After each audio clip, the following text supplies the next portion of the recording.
पाठ नंबर 5 का हमें टॉपिक करना है भागफल विधि से वर्गमूल ज्ञात करना है। क्या बेटा? भागफल विधि से वर्गमूल ज्ञात करना है।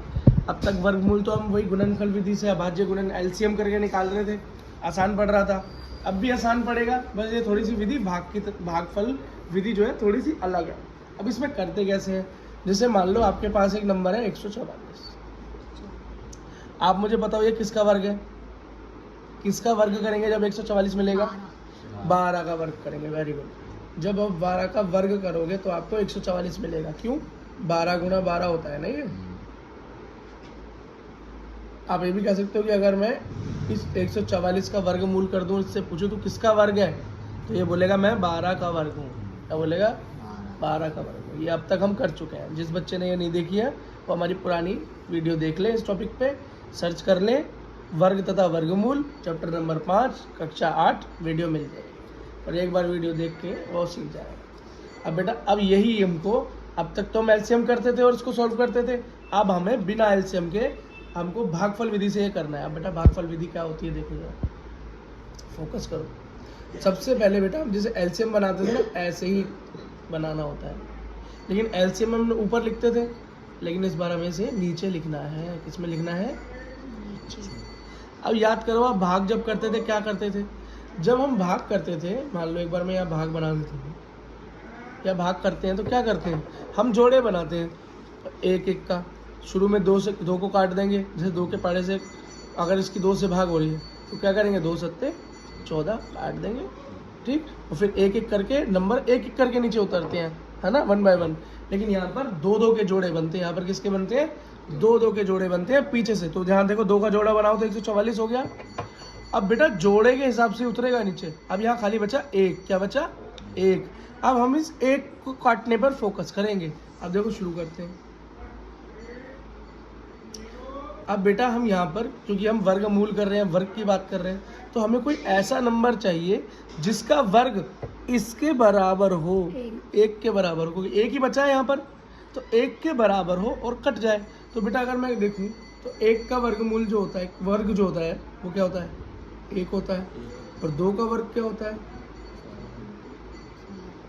4 तो ज़्यादा हो गया और 1 परफेक्ट हो गया, 1 से कट जाएगा। तो हम यहाँ लेंगे 1 का वर्ग। तो जो यहाँ पे लेंगे वही ऊपर रखते रहेंगे, ऊपर जो यहाँ पर आता है वही मेरा आंसर हो जाता है। तो यहाँ पर 1 आ गया, 1 से 1 कैंसिल हो गया। अब यहाँ मैंने जोड़ा क्या बनाया था? डबल का। तो ये डबल मतलब 44 नीचे उतर कर आएगा। समझ में आ गया इतनी बात? ये हमारा स्टेप नंबर 1 हो गया। अब स्टेप नंबर 2 देखो। स्टेप नंबर 2 ये होता है बेटा, जिस भी नंबर को मैंने यहाँ पर लिया था, जिसका वर्ग करके मैंने उस पहले नंबर को काटा था, ठीक, उसी नंबर को उसके नीचे एक बार लिखो और उसको जमा करो। उसको दोनों को जोड़ने पर, 1 और 1 को जोड़ने पर क्या आया आपका? 2 आया। स्टेप यहाँ तक क्लियर हो गई? बात क्लियर हो गई? जिस भी नंबर से मैंने यहाँ पर लेकर पहले वाले नंबर को काटा था वर्ग करके, उसी नंबर को उसी के नीचे लिखकर जमा करके निकाल दो। आ गया आपका 2। अब हमें कोई ऐसा नंबर चाहिए जिसके वर्गमूल से, या जिसके वर्ग से स्क्वायर से एक ये 44 कट जाए, ये 44 कट जाए। अब आप बोलोगे भैया क्या ये 2 भी साथ में रहेगा उसके? हाँ बेटा बिल्कुल, ये 2 भी रहेगा, या जो भी जोड़ के आता है वो साथ में रहेगा। अब जरा सोचो ऐसा कौन सा वर्ग है, यहाँ पर बस हमें ये दिमाग लगाना है बेटा, मैं सोचने का तरीका बता रहा हूँ। हमें ये दिमाग लगाना है कि ऐसा कौन सा नंबर है जिसका वर्ग करूँ तो एंड में 4 है। क्या है?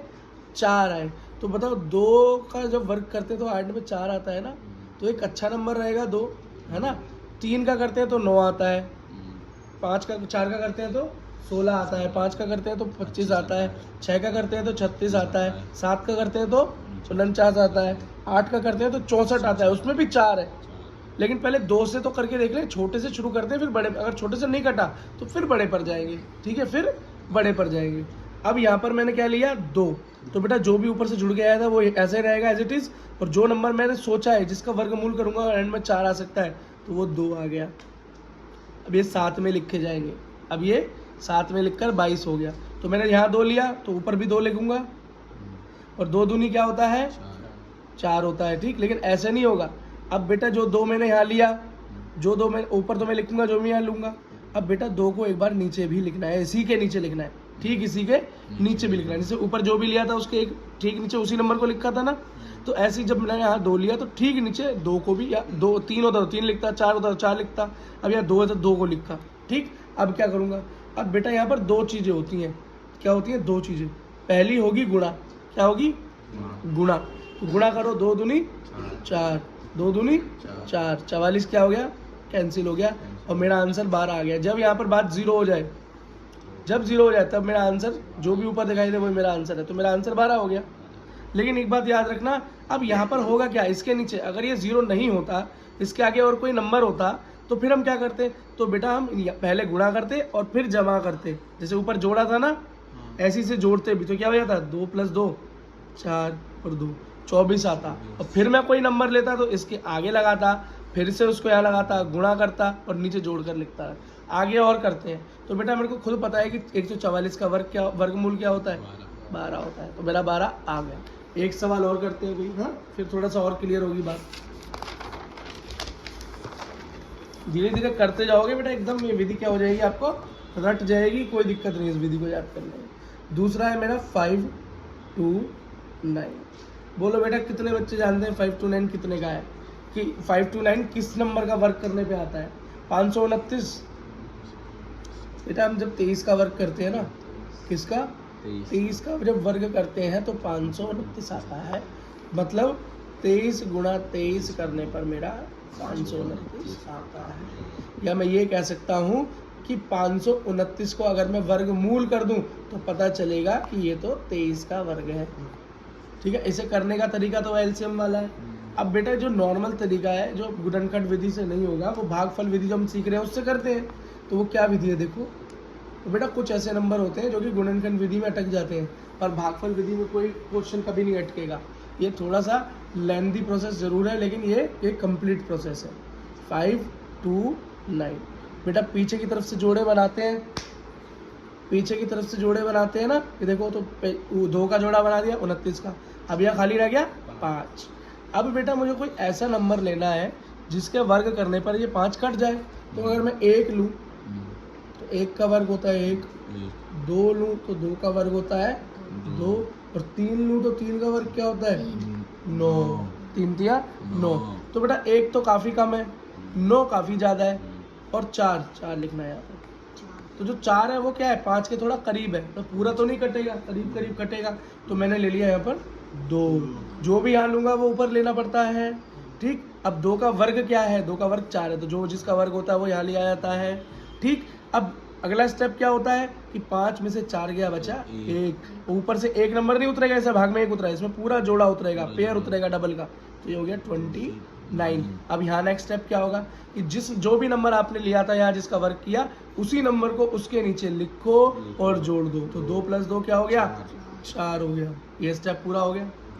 अब अगला स्टेप क्या है, अब हम कोई ऐसा नंबर दिमाग में बनाएंगे जिसका वर्ग करने पर एंड में 9 आता है। तो देखो 3 का वर्ग करने पे 9 आता है ना बेटा, 7 का वर्ग करने पे भी 49 आता है। लेकिन 7 पर हम जब जाएंगे, क्योंकि 7 थोड़ा बड़ा नंबर है, 7 पर जब जाएंगे जब 3 से बात नहीं बनेगी। तो पहले 3 से करके देखते हैं, अगर बात बन जाए, नहीं बने तो 7 पर चले जाएंगे। तो देखो यहाँ 3 लेते हैं, क्या लेते हैं 3। तो मैंने क्या बोला, जो भी नंबर लोगे, जो भी ऊपर जोड़ गया है उसके साथ में रख देना। ये हो गया। अब फिर बेटा यही स्टेप पर ध्यान देना है बस। अब उसी नंबर को जो तुमने यहाँ लिया है उसी को नीचे लिखना है, यहाँ पर गुणा करना है। तो 3 तिया 9, 3 चौक 12, क्या आ गया आपका 0 आ गया। और यहाँ पर जब यहाँ मैं लेता हूँ वही भी ऊपर लेता हूँ, तो मेरा आंसर क्या आया 23 आ गया ना। और हमने क्या देखा था कि 529 23 का वर्ग होता है। बात समझ में आ गई। अब एक चीज़ सीखो, अगर ये यहाँ पर इसके आगे कोई और नंबर भी होते और फिर वो उतर कर आ जाते, यहाँ 0 नहीं होता, तो हम क्या करते, तो यहाँ पर गुणा हो गई। तो अब यहाँ पर नेक्स्ट स्टेप ये करते हैं, हमसे जोड़ते। तो 3 + 3 6 और 4 46 करते, और कोई जो भी नया नंबर लेते उसको आगे लिखते, फिर उसको नीचे लिखते, फिर गुणा करते।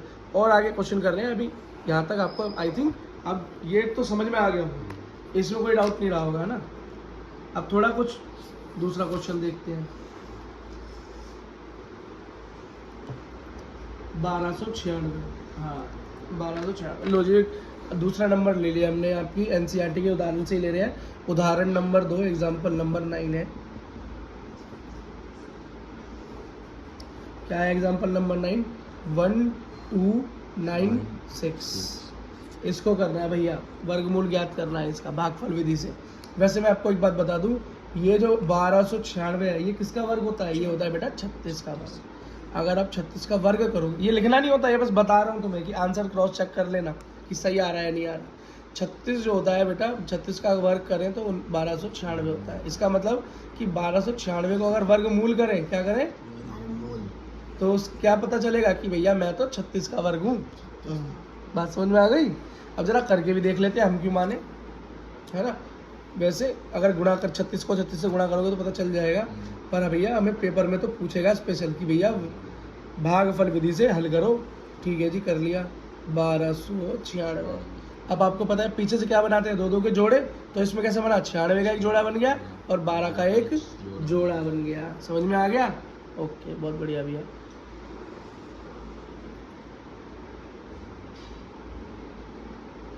देखो बेटा अब एक चीज, अब जो ये 12 है, अब भैया मेरे को कोई ऐसा नंबर, शुरुआत क्या होती है कि ऐसा नंबर चाहिए कि जिसका वर्ग करूं और ये मेरा पहला नंबर कट जाए, सिंगल हो चाहे जोड़ा हो। अब जरा 1 का वर्ग करूं तो 1 का वर्ग तो 1 होता है, 2 का वर्ग करूं तो 2 का वर्ग 4 होता है, 3 का वर्ग करूं तो 9 होता है, 4 का वर्ग करूं तो 16 होता है, 5 का वर्ग करूं तो 25 होता है। अब एक बात देखो, किसी का भी वर्ग 12 तो बराबर है नहीं, तो 3 का वर्ग है 9 और 4 का वर्ग है 16, तो बेटा कौन ज़्यादा पास है 12 के, तो 9 ही पास है, तो 3 देना पड़ेगा। ये 6 पास है, जल्दी बोलो बेटा, 3 ही पास है तो 3 ही लेना पड़ेगा। 16 तो बहुत ज़्यादा हो जाएगा, तो भाग भी जब हम करते थे ज़्यादा थोड़ी ना ले सकते, कम ले सकते थे। क्या कम ले सकते हो, ज़्यादा नहीं ले सकते, नहीं तो माइनस में आता है। तो क्या लेते हैं, तो 3 ले सकते हैं। मैं 3 का वर्ग करूँ, यहाँ जो भी लोगों नंबर ऊपर भी लिखना पड़ता है, 3 का वर्ग जो है उसको यहाँ लिखूंगा, 3 का वर्ग क्या है, 9। समझ में आ गया? अब 12 में से 9 गया, क्या बचा, 3, और ऊपर से क्या उतरेगा, पूरा जोड़ा उतरेगा, पूरा जोड़ा पेयर उतरेगा, 96, 396 हो गया। अब इसका नेक्स्ट स्टेप क्या है, जो भी नंबर लिया था उसे नीचे लिखो, उसे जोड़ दो, तो 3 + 3 क्या हो गया, 6 हो गया। अब अगला स्टेप क्या है, अब अगला स्टेप ये है कि मैं अब ये चेक करूं कि कौन सा ऐसा नंबर है जिसका वर्ग करने पर एंड में 6 आ जाए, 6 आ जाए, इस पर फोकस करना है। तो ये देखो 6 का वर्ग करता हूँ तो 36 आता है, 4 का वर्ग करता हूँ तो क्या आता है, 16 आता है। तो मैंने क्या बोला था, पहले जो छोटा वाला है उसे कर देख लो और फिर बड़े की तरफ जाना, अगर बात ना बने तो अगर 4 से 4 यहाँ लगा दूँ, क्या लगा दूँ, यहाँ 4 लगा दूँ। जरा साइड में कर लेते हैं, कहीं ये हमारा फॉर्मेट ख़राब नहीं होना चाहिए ना, इस पर ही सॉल्व कर रहे हैं। अगर मैं देखूँ, अगर मैं 4 से गुणा कर दूँ तो ये मेरा 6 है, 6 पहले से ऊपर जुड़ के आया था, मैंने यहाँ ले लिया 4। जो भी नंबर लेता हूँ वही नंबर नीचे लिखना होता है और उसकी गुणा भी करनी होती है। तो 4 चौक 16, 4 छिंग 24 और 1 25, 200 क्या हो गया, 56। और 256 बेटा क्या है, काफ़ी कम है, ये 396 है। अब इसके बाद क्या, इससे तो बात बनी नहीं। अब जरा 6 नंबर भी लेके लिख लेते हैं। 6 पे भी एंड में क्या आता है, 36, मतलब 6 आता है। एंड का बस मैच करना है, ये ध्यान रखना, यही सोचना है बस। ठीक, तो मैं यहाँ इसकी जगह 6 ले लेता हूँ। जो भी नंबर यहाँ लूँगा वही ऊपर लिखना पड़ेगा, ठीक है, और वही नंबर नीचे भी लिखना पड़ेगा। और पहले स्टेप में क्या होगी, मल्टीप्लाई। तो 6 छिंग 36, 36 का 6, 3 लगा हासिल। अब 6 छिंग 36, 36 और 3 39, 3 9, और यह आ गया आपका 0। और यह आ गया, जहाँ पर बेटा 0 आ जाए वहीं पर वो जो ऊपर होता है वही आंसर हो जाता है 36। तो मैंने क्या बोला था, 1296 36 का वर्ग है। ठीक है, समझ में आ गई बात? तो काम शायद हो चुका है बेटा, है ना।